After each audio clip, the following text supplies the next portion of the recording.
ఆంధ్రప్రదేశ్ రాష్ట్ర విద్యుత్ ఉద్యోగులందరూ కూడా ఈ ధర్నా చౌక్ నందు నిరసన తెలియజేస్తున్నారు. ఎందుకంటే మాకు న్యాయమైన డిమాండ్లు రావాల్సినట్టు కూడా ఈ యాజమాన్యాలు మొండిగా వివరిస్తూ ఇవ్వకుండా ఉన్నాయి. రాష్ట్రం కోసమైతేనేమి, ఈ సంస్థల కోసమైతేనేమి ప్రాణాలు అర్పించిన కాంట్రాక్టు కార్మికులు రెగ్యులర్ చేయమని అడుగుతున్నాము, కానీ చేయట్లేదు. అలాగే జైలు ఎంకరెట్టులు కూడా చాలా మంది చనిపోవడం జరిగింది. కానీ యాజమాన్యాలు వారికి సంబంధించిన రెగ్యులేషన్స్ విషయంలో అయితేనేమి, వాళ్ళకి సంబంధించిన జీతభత్యాల విషయంలో అయితేనేమి, ప్రమోషన్ల విషయంలో అయితేనేమి మొండిగా వివరిస్తుంది. అలాగే 1999 నుంచి 2004 వరకు గవర్నమెంట్ సెక్టార్లో పెన్షన్ ఉంది, ఒక విద్యుత్ సంస్థలలో మాత్రం లేదు. ఇది చాలా అన్యాయం. ఆ ఉద్యోగి రిటైర్డ్ అయిన తర్వాత కేవలం 1500-2000 రూపాయలు పెన్షన్ తీసుకుంటూ ఎలా జీవించగలడు అనేది యాజమాన్యాలు ఆలోచన చేయాలి.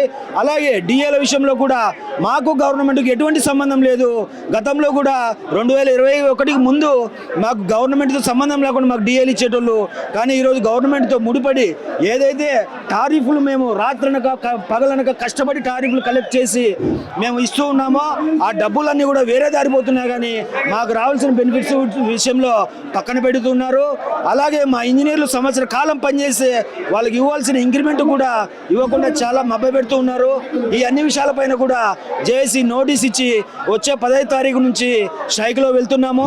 దీనికి ప్రజలందరూ కూడా సహకరించాలి. అలాగే ఎంప్లాయీస్ అందరూ కూడా ఈ స్ట్రైక్లో పాల్గొనాలని కోరుకుంటున్నాను. నా పేరు ఎంవి రాఘవరెడ్డి, ఏపీఎస్పీ జేఏసీ కన్వీనర్ను, అలాగే 327 యూనియన్ రాష్ట్ర ప్రధాన కార్యదర్శిని. నా పేరు శేషారెడ్డి, విద్యుత్ జేఏసీ కో చైర్మన్ అండి.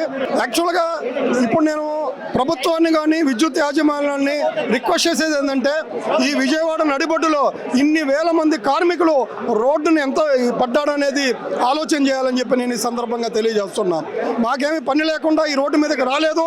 మేము 1.5 సంవత్సరం నుంచి విద్యుత్ యాజమాన్యాలతో చర్చలు జరిపితే ఎటువంటి సమస్య కూడా పరిష్కారం చేయలేదు. ఈరోజు సాయంత్రం 5 గంటలకి మళ్ళీ చర్చలకు పిలిచారు. మీరు యథావిధంగా చర్చలు జరిపి పరిష్కరించకుండా ఉంటే ఖచ్చితంగా రేపు 14వ తారీఖున వర్క్ టు రూల్ పెట్టి 15వ తారీఖు నుంచి నిరవధిక సమ్మెలో పోవడానికి విద్యుత్ జేఏసీ నిర్ణయించుకుంది. కాబట్టి మీరు చొరవ తీసుకొని విద్యుత్ యాజమాన్యాలకి ప్రభుత్వం తరఫున విజ్ఞప్తి చేసి మా సమస్యలను వెంటనే పరిష్కరించాలి. లేకపోతే 15వ తారీఖు నుంచి ఖచ్చితంగా సమ్మెలోకి వెళ్తాం. దీనికి వినియోగదారులకు జరిగే ఇబ్బందులు కానీ లేకపోతే ప్రభుత్వానికి జరిగే ఇబ్బందులకి వారే బాధ్యత వహించవలసి వస్తుందని తెలియజేస్తా ఉన్నాం. గోపాలరావు, 1104 యూనియన్ రాష్ట్ర ప్రధాన కార్యదర్శిని. గత సంవత్సరం నుండి యాజమాన్యంతో విద్యుత్ ఉద్యోగుల సమస్యల మీద, కాంట్రాక్ట్ కార్మిక సమస్యల మీద, ఎనర్జీ అసిస్టెంట్ సమస్యల మీద చర్చలు జరిపాం. చర్చలో ఒప్పుకున్న అమలు చేయకపోవడం వలన ఈరోజు మేము రోడ్డు మీదకి రావాల్సి వచ్చిన పరిస్థితి. ముఖ్యంగా కాంట్రాక్ట్ లేబరు 20 సంవత్సరాల నుండి పనిచేస్తున్నారు. వాళ్ళకి మధ్యలో థర్డ్ పార్టీ పెట్టి మరి కాంట్రాక్టులకు కమిషన్ ఇచ్చి దాదాపుగా 150 కోట్లు నష్టపోయే పరిస్థితి జిఎస్టీ కమిషను. ఆ విధానాన్ని పక్కన పెట్టి యాజమాన్యమే డైరెక్ట్గా ఇప్పుడున్న జీతం ఏమంటున్నాం, అధిక భారం ఏం అక్కర్లేదు.